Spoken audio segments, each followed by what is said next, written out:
레위기 14장 33절부터 57절입니다. 오늘 본문의 배경이에입니다. 오늘 말씀은 차라아트, 악성 피부병을 마무리하는 부분입니다. 마지막으로 집이 부정하게 되는 경우에 대한 정결의식입니다. 33절부터 42절입니다. 제사장의 진단. 주님께서 모세와 아론에게 말씀하셨다.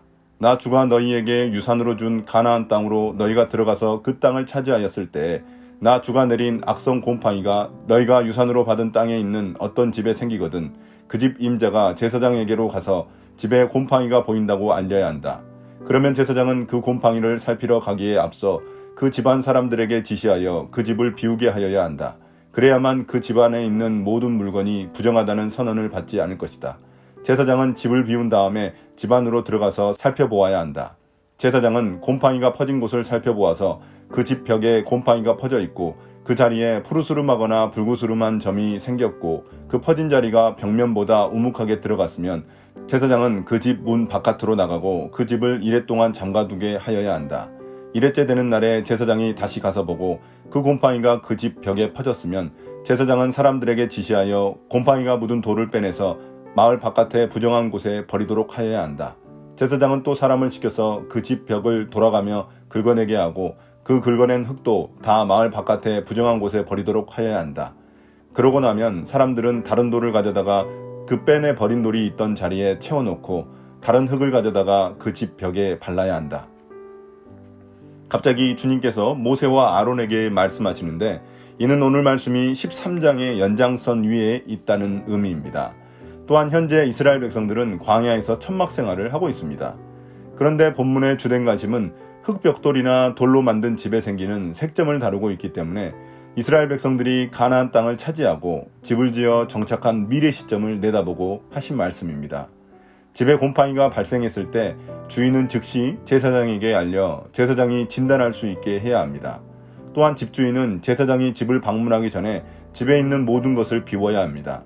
왜냐하면 제사장이 부정하다고 선언하게 되면 그 집안 안에 있는 모든 것들이 부정해져 처분해야만 하기 때문입니다. 제사장은 곰팡이를 확인할 때 벽에 푸르거나 붉은 점이 생겼는지, 색점이 바란 벽이 더 우묵하게 되었는지, 색점이 벽에 퍼졌는지 관찰해야 합니다.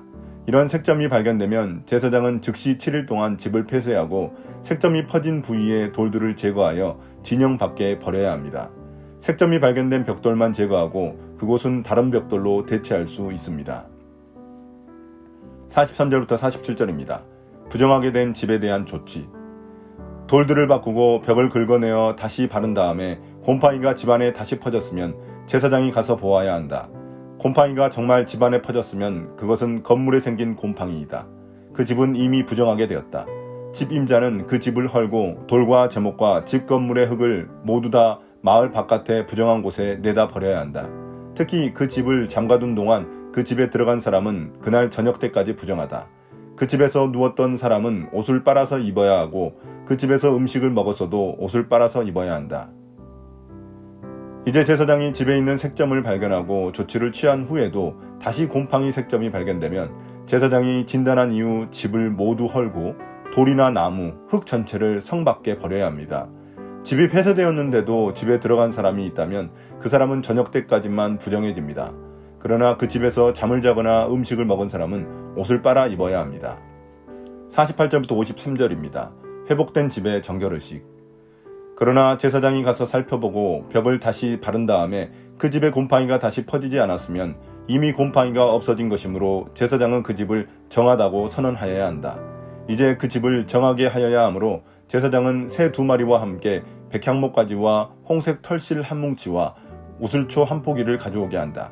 그 집 임자가 그 2마리 새 가운데서 한 마리를 잡아서 생수가 담긴 오지 그릇에 담으면 제사장은 백향목가지와 우슬초 한 포기와 홍색 털실 뭉치를 살아있는 새와 함께 그 죽은 새의 피와 생수에 담갔다가 그것으로 그 집에 7번 뿌려야 한다. 이렇게 제사장은 새의 피와 생수와 살아있는 새와 백향목가지와 우슬초와 홍색 털실로 그 집을 정하게 하여야 한다. 그런 다음에 제사장은 살아있는 새를 마을 바깥의 들판으로 날려보낸다. 그렇게 하여 제사장이 그 집의 죄를 속하면 그 집은 정하게 될 것이다.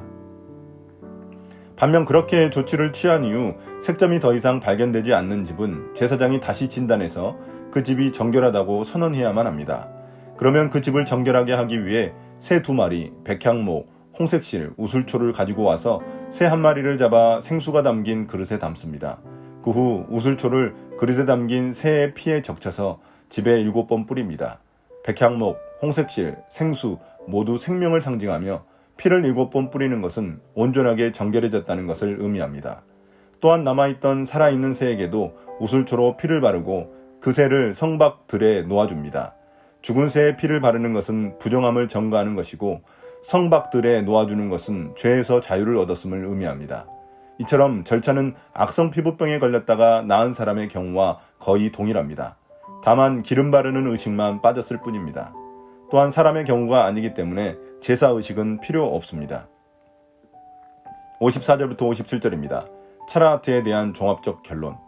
위에서 말한 것은 모든 악성 피부병과 백선, 옷이나 건물에 생기는 곰팡이 또는 부스럼이나 뾰루지나 어루러기에 관한 규례로서 사람이나 물건이 언제 부정하게 되고 또 언제 정하게 되는지를 밝히는 것이다. 이상은 악성 피부병에 관한 규례이다. 이제 차라하트에 대한 결론입니다. 피부에 생긴 악성 피부병, 백선, 옷이나 건물에 생긴 곰팡이, 부스럼, 뾰루지, 어루러기에 대해 제사장이 진단하는 것에 대한 규정입니다. 사람의 피부를 진단하고 옷, 가죽, 건물에 이르기까지 삶의 모든 영역에서 정결한 삶을 추구해야 한다는 의미입니다. 정결하고 거룩한 삶을 통해 하나님의 백성은 하나님의 임재를 경험하며 예배드릴 수 있기 때문입니다. 오늘의 묵상 포인트입니다. 첫 번째, 하나님은 누구신가? 하나님은 백성뿐만 아니라 사는 집도 정결해지길 원하십니다. 악성 곰팡이가 생기면 집안의 모든 것을 꺼내 확인해야 하는 것처럼 우리 역시 하나님 앞에 회개할 때 우리 삶의 구석구석을 다 드러내야만 합니다. 두 번째, 나는 누구인가? 곰팡이 색점은 더 커지고 번지기 전에 그 부위를 모두 끄집어내 바깥에 버려야 했습니다. 우리의 죄도 마찬가지입니다. 작은 죄가 더 커지기 전에 제거해야만 합니다. 내 삶을 정결하게 하기 위해 정돈하고 제거해야 할 삶의 습관은 무엇입니까? 오늘의 기도입니다. 주님, 더욱더 죄에 대해 경각심을 갖겠습니다. 죄를 회개하는 데서 그치지 않고 주님께 예배하는 데까지 나아가겠습니다. 내 삶의 구석구석이 정결하며 거룩해지도록 도와주십시오. 예수님 이름으로 기도드립니다. 아멘.